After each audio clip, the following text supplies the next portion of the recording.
বিচারের নিয়মটি কিন্তু ভারী সহজ। তলোয়ার এনে যখন তার হাতে দেওয়া হয় তখন তিনি সেটাকে শুঁকে দেখেন। তলোয়ার যারা বানায় তারা তলোয়ারের গায়ে তাদের মার্কা এঁকে দেয়, তাই দেখে বোঝা যায় কোনটা কার তলোয়ার। পণ্ডিত মশাই শুকবার সময় সেই মার্কাটুকু দেখে নেন।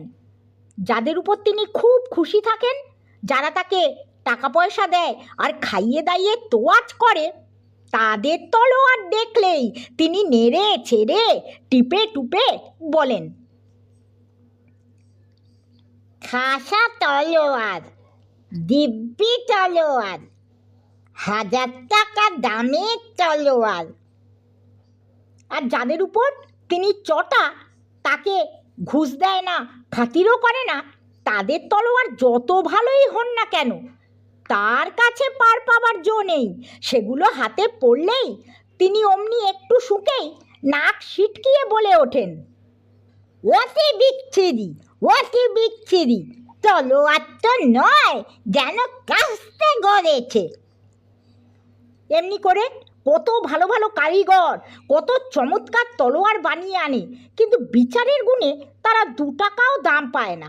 এর মধ্যে একজন ওস্তাদ কারিগর আছে, সে বেচারা মন প্রাণ দিয়ে একখানি তলোয়ার গড়ে, আর বিচারক মশাই দর করে সব বাতিল করে দেন।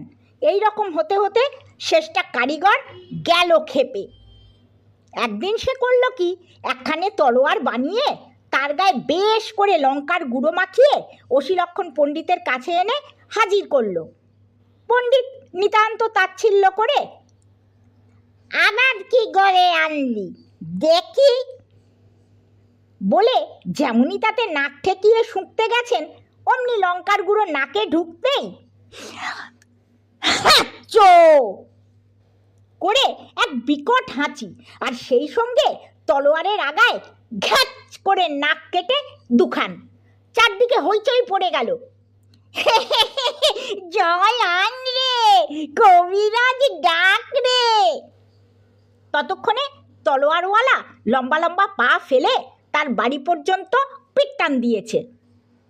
অশিলক্ষণ পণ্ডিতের মহা মুশকিল, একে তো কাটা নাকের যন্ত্রণা, তার উপর সভায় বেরুলে সবাই খেপায়, নাক কাটা পণ্ডিত। বেচারার এখন মুখ দেখানোই দায়, সে সভায়ও যেতে পারে না, চাকরিও করতে পারে না। তাকে দেখলেই লোকে জিজ্ঞাসা করে, তলোয়ারটা কেমন ছিল?